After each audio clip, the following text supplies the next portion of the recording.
नमस्कार बच्चों।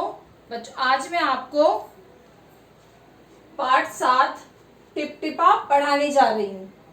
पाठ पढ़ने से पहले बेटा हम कुछ कठिन शब्द पढ़ लेते हैं जिससे हमें पाठ पढ़ने में आसानी होगी। तो बेटा पहला शब्द है आपका आसमान। बड़ा आ है और माँ में आ की मात्रा है, तो क्या पढ़ेंगे इसे? आसमान। अब माँ में बड़े ऊ की मात्रा मुंह, स ला में आ की मात्रा ला, धा में आ की मात्रा धा, र मूसलाधार। अगला है ट में छोटी ई की मात्रा, पा ट में छोटी ई की मात्रा, प में आ की मात्रा पा, टिप टिपा। झी झकते, झ में छोटी की मात्रा है झी, झक ता में एक की मात्रा, क्या हो गया ये? झिझकते।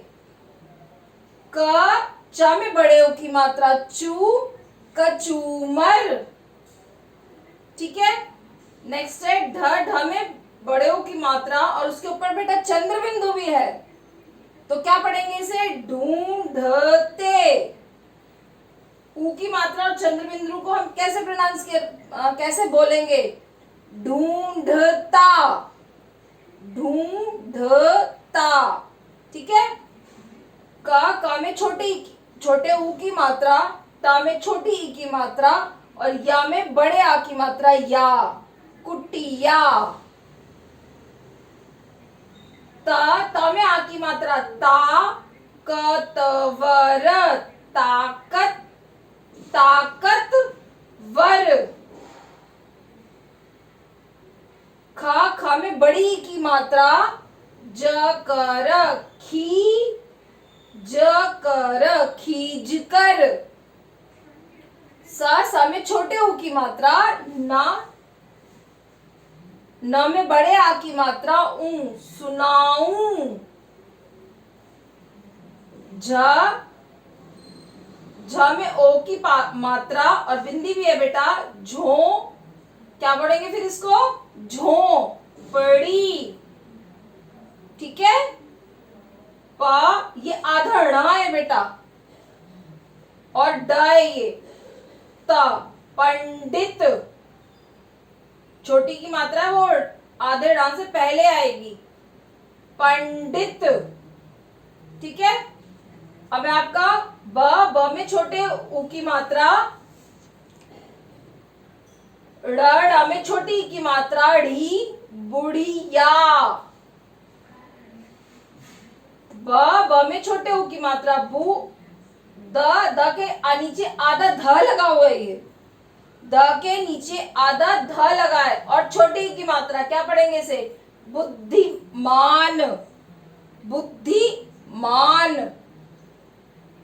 स म में आ की मात्रा फिर आधा प है, तो क्या पढ़ेंगे इसे? समाप्त। म हा में आ की मात्रा, र में आ की मात्रा ज, महाराज। क में आ की मात्रा ऊपर चंद्र बिंदु, कांपने। न में एक की मात्रा है, तो क्या पढ़ेंगे? कांपने। ये आपका घ है बेटा, घ। सा में बड़ी की मात्रा सी, ता, घसीटता। खू, ख में बड़े ऊ की मात्रा ऊपर चंद्र बिंदु भी है, तो क्या बोलेंगे इसे? खूं। ट में एक की मात्रा टे, खूंटे। ठीक है बच्चों, ये आपके कठिन शब्द है। अब मैं पाठ शुरू करती हूँ। बेटा ये पाठ एक लोक कथा है।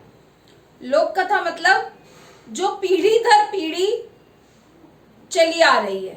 पीढ़ी दर पीढ़ी मतलब आपकी दादी को उनकी दादी ने सुनाई, फिर दादी ने आपको सुनाई, फिर ये कहानी आप आगे सुनाओगे। तो क्या है, ये पहले से पुराने जमाने से एक के बाद एक के बाद एक सुनाई जा रही है। इसे कहते हैं पीढ़ी दर पीढ़ी। ये कहानी एक लोक कथा है। ठीक है, जो पहले से सुनाई जा रही है। ठीक है, इस कहानी में एक बुढ़िया है, एक गांव में एक छोटी सी कुटिया थी, उसमें एक बुढ़िया रहती थी। उस बुढ़िया के बेटा, वो बुढ़िया अपने पोते को बहुत कहानियां सुनाती थी। उस बुढ़िया के पास कहानियों का पिटारा था, मतलब उसको बहुत सारी कहानियां आती थी। तो अपने पोते को रोज कहानी सुनाती थी, रात में सोने से पहले रोज अपने पोते को कहानी सुनाती थी। बुढ़िया की कुटिया छोटी तो थी ही, उसकी छत भी बहुत कमजोर थी। कुटिया किसे कहते हैं? कुटिया, आप तो मकान में रहते हो, तो कुटिया किसे कहते हैं? कुटिया बेटा जैसे कच्चा हाउस होता है ना, आपने सुना होगा, कच्चा हाउस होता है, वैसे घास फूस से जो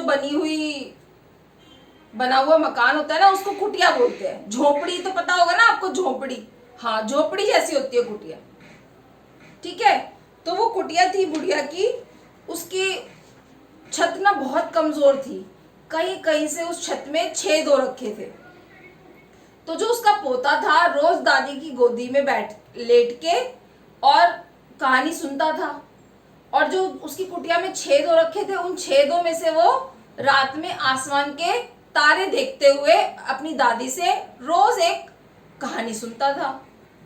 तो आज उसकी दादी कहानी सुनाना नहीं चाह रही थी, दादी परेशान थी। क्यों? क्योंकि बहुत तेज बारिश हो रही थी, मूसलाधार बारिश हो रही थी। मूसलाधार बारिश मतलब बेटा कि बहुत तेज बारिश हो रही थी। तो दादी परेशान थी। क्यों परेशान थी दादी? क्योंकि उसकी तो कुटिया बहुत कमजोर थी, उसकी कुटिया में छेद हो रखे थे, उन छेदों में से पानी टपक रहा था। तो जो बुढ़िया थी, जो दादी थी उस पोते की, वो बहुत परेशान थी। लेकिन पोते को इस बात से अनजान था, पोता, कि बारिश हो रही है, घर में पानी टपक रहा है, इस बात से अनजान था। तो वो दादी की गोदी में आके लेट जाता है और कहता है, मुझे कहानी सुनाओ, मुझे कहानी सुनाओ। और दादी टपकते हुए पानी से परेशान थी। तो दादी क्या बोलती है, अरे बेटा क्या कहानी सुनाऊं, इस टिपटिपा से तो जान बचे। दादी क्या कहती है कि क्या कहानी सुनाऊं, इस टिपटिपा से तो जान बचे। अब पोता सोच में पड़ जाता है, पोता उठ के बैठ जाता है कि अरे टिपटिपा कौन है? तो क्या ये टिपटिपा शेर से, हाथी से, बाघ होता है ना, शेर, बड़ा वाला शेर होता है ना, उससे भी ज्यादा ताकतवर है ये टिपटिपा? बच्चे को पता ही नहीं है तो टिपटिपा कौन है? आपको पता है टिपटिपा कौन है? दादी ने टिपटिपा किसको बोला है? दादी बेटा पानी के गिरने से परेशान थी ना, उसकी छत में छेद हो रहे थे, पानी टप टप करके टपक रहा था। तो उस टप टप टपकते पानी को दादी ने क्या कह दिया कि इस टिपटिपा से तो जान बचे। तो टिपटिपा कोई जानवर तो था नहीं, टिपटिपा क्या था? टपकता हुआ पानी था। लेकिन पोते को ये पता ही नहीं था। पोता सोचा कोई बड़ा भारी जानवर है, शेर से भी ज्यादा ताकतवर, हाथी से भी ज्यादा ताकतवर कोई जानवर है जिसको दादी टिपटिपा बोल रही है। तो दादी कहती है कि छत की तरफ पानी टपकते हुए को देख के कहती है कि हाँ बेटा, टिपटिपा ना तो शेर से डरता है, ना तो बाघ से डरता है, और किसी कोई अगर बाघ से भी न डरे, शेर से भी न डरे, लेकिन टिपटिपा से जरूर डरना चाहिए सबको। ये दादी अपने पोते से कहती है। और ठीक है, ऐसे ही वो, अब मैं आपको बुक से आगे की कहानी पढ़ाती हूँ।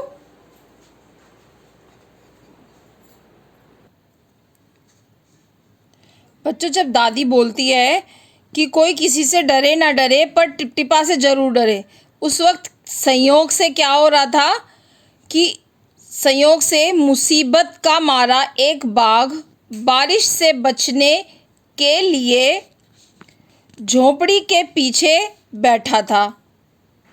जब दादी ये बात बोलती है तो एक बाघ बारिश से बचने के लिए झोपड़ी के पीछे बैठा था। तो बेचारा बाघ बारिश से घबराया हुआ था क्योंकि बारिश बहुत तेज हो रही थी। बुढ़िया की बात सुनते ही वह और डर गया और डर गया, क्योंकि दादी ने क्या कहा था? दादी ने कहा था किसी से डरे ना डरे, पर टिपटिपा से जरूर डरे। तो वो बाघ भी डर गया। उसने सोचा यह टिपटिपा क्या भला है। अब शेर को भी नहीं पता टिपटिपा क्या है, तो शेर ने क्या सोचा, जरूर यह कोई बड़ा जानवर है। बाघ जो कि किसी से नहीं डरता, शेर तो किसी से नहीं डरता ना, लेकिन वो सोचा कि यह टिपटिपा कोई बड़ा जानवर है। तभी तो बुढ़िया शेर, बाघ और हाथी से अधिक टिपटिपा से डरती है। इससे पहले कि बाहर आकर वह मुझ पर हमला करे, बाघ ने क्या सोचा कि अंदर टिपटिपा है और बाहर आकर वो मुझ पर हमला करे, मुझे ही यहाँ से भाग जाना चाहिए। तो वो शेर, बाघ ने ऐसा सोचा और झटपट वहां से दुम दबाकर भाग गया। उसी गांव में एक धोबी रहता था। धोबी बेटा जो कपड़े धोता है उसे कहते हैं। उसी गांव में एक धोबी रहता था। सुबह उसका गधा कहीं भाग गया। धोबी उसे ढूंढता हुआ सारा दिन बारिश में भीगता रहा, लेकिन गधा कहीं नहीं मिला। तो धोबी की पत्नी क्या बोली? धोबी की पत्नी बोली, जाकर गांव के पंडित जी से क्यों नहीं पूछते? वे बड़े ज्ञानी हैं। जो पंडित है वो बड़े ज्ञानी हैं। आगे पीछे सबके हाल की उन्हें खबर रहती है। वे अवश्य ही बता देंगे कि हमारा गधा कहाँ है। पत्नी की बात सुनकर धोबी अपना मोटा लठ उठाकर पंडित जी के घर की तरफ चल पड़ा। उसने देखा कि पंडित जी के घर में बारिश का पानी भरा पड़ा है। अब मूसलाधार बारिश हो रही थी, तो पंडित जी के घर में भी पानी भरा हुआ था। पंडित जी एक बर्तन से उस पानी को उलीच कर फेंक रहे थे। उलीच कर मतलब पानी को हाथ से या बर्तन से भर कर फेंक रहे थे। ये देखिए पिक्चर में पंडित जी पानी को ऐसे भरकर बाल्टी में से बाहर फेंक रहे थे। धोबी ने झिझकते हुए पूछा। झिझकते मतलब अब धोबी, पंडित जी तो पानी निकालने में लग रहा है, अब धोबी कैसे पूछे, इसलिए उसको झिझक हो रही थी। तो महाराज जी, धोबी ने क्या पूछा? महाराज, मेरा गधा सुबह से नहीं मिल रहा, जरा पोथी बाँच कर बताइए तो वह कहाँ है।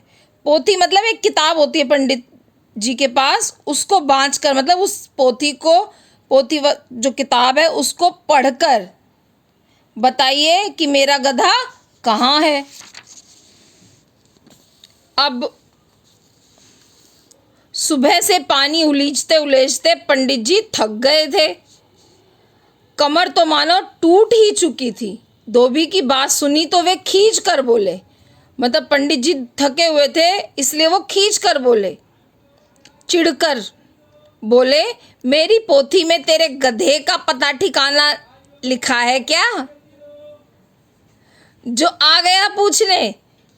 अरे जाकर ढूंढ उसे किसी जंगल या तालाब में।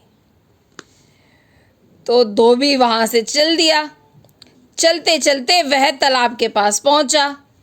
तालाब के किनारे ऊंची ऊंची घास उग रही थी। उस घास में बेचारा बाघ छिपा बैठा था। वह टिपटिपा के डर से थर थर कांपने लगा। ठीक है, वह टिपटिपा के डर से थर थर कांप रहा था। अब बाघ तो टिपटिपा से डरा बैठा था। उसके कांपने से घास हिल रही थी।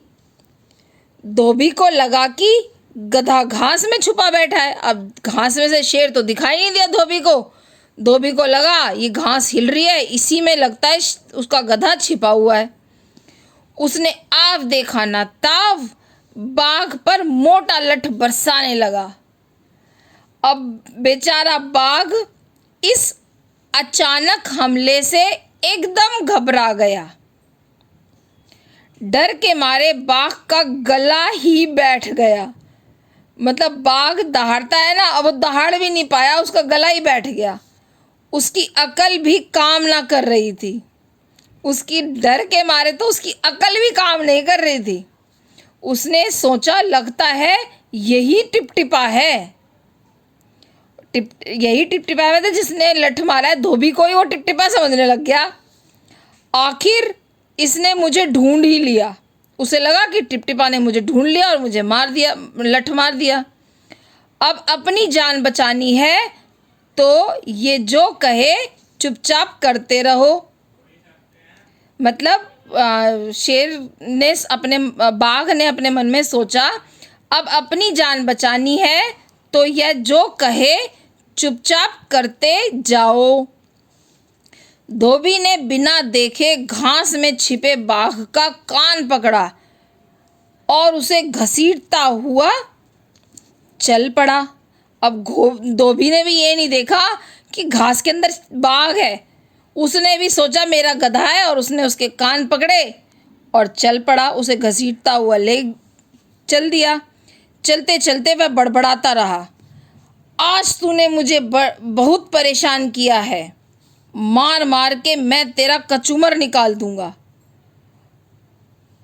अब उसकी ये बात सुनकर कि वो मेरा कचूमर निकाल देगा, बाघ भी डर गया। बिना चूं चपड़ किए भीगी बिल्ली बना बाघ धोबी के पीछे पीछे चल दिया। घर पहुंचकर धोबी ने बाघ को खूंटे से बांध दिया और सो गया। अब धोबी ने घर पे जाके भी नहीं देखा कि ये गधा नहीं ये बाघ है, उसने जाके उसको गधे के खूंटे पे बांध दिया। अब बाघ धोबी के घर बंद कर भी खुश था। बाघ बड़ा खुश था कि मैं खूंटे से बंध गया। क्यों? क्योंकि वह सोच रहा था टिपटिपा के हाथ तो आए पर जान बची तो लाखों पाए। बाघ ये सोचने लगा कि कम से कम मुझे टिपटिपा ने मारा तो नहीं और मैं बच गया। अब आप देखिए इस कहानी से हमें क्या शिक्षा मिली। इस कहानी से हमें शिक्षा मिली कि जो डरता है वो कितना भी शक्तिशाली हो, डर के मारे उसकी सारी शक्ति काम नहीं करती। डर बलवान और बुद्धिमान के बल और बुद्धि दोनों को समाप्त कर देता है। जैसे बाघ तो बहुत बलवान होता है, उसमें बहुत शक्ति होती है, लेकिन डर के मारे उसकी ये शक्ति दोनों समाप्त हो गई थी। वरना बाघ एक बार दहाड़ मारता तो वो धोबी बाघ को छोड़ के भाग जाता, लेकिन बाघ ने क्या किया, डर के मारे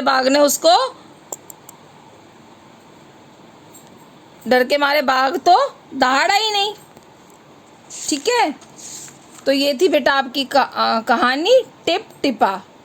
अब इसके शब्दार्थ है बेटा कुटिया। कुटिया किसे कहते हैं? घास फूस के बने छोटे से घर को, इसे हम झोपड़ी भी बोलते हैं। कहानियों का पिटारा मतलब ढेर सारी कहानियाँ। और इसमें पिटारा क्या होता है? पिटारा कहानियों का पिटारा मतलब तो ढेर सारी कहानियाँ, लेकिन पिटारा असलियत में होता किसे कहते हैं हम? बांस बेंत आदि की तिल्लियों से बना हुआ डिब्बा, उसको हम पिटारा बोलते हैं। मूसलाधार, मूसलाधार मतलब बिना रुके कुछ भी जल्दी नॉन स्टॉप जो बारिश होती है उसके लिए हम प्रयोग करते हैं। मूसलाधार बारिश होना, बिना रुके होती जाती है बारिश, के लिए हम यूज़ करते हैं इसको। खींचकर मतलब चिढ़कर। ताकतवर मतलब शक्तिशाली, बाघ बहुत शक्तिशाली था ना। मुसीबत मतलब परेशानी। हमला मतलब आक्रमण। उलीच कर मतलब पानी भर जाने पर दोनों हाथों से या बर्तन से निकालना। पंडित जी निकाल रहे थे ना उलीच कर पानी, तो वो कैसे निकाल रहे थे? वो हाथों से नहीं निकाल रहे थे, वो कैसे निकाल रहे थे? पानी भर जाने पर वो बर्तन से निकाल रहे थे। ठीक है। पोथी, पंडित जी के पास जो किताब होती है हम उसको क्या क्या कहते हैं? पोथी, मतलब किताब को बोलते हैं। बाँचकर मतलब पढ़कर। अकल, अकल मतलब बुद्धि। कचूमर मतलब पीट कर बेदम कर देना, बहुत पीटना, कचूमर निकाल देना उसका। बेटा ये आपको अपने आप करना है। पाठ 7 को जो मैंने आपको अभी पढ़ाया है ये आपको दोबारा पढ़ना है और इसके शब्दार्थ भी पढ़ने हैं।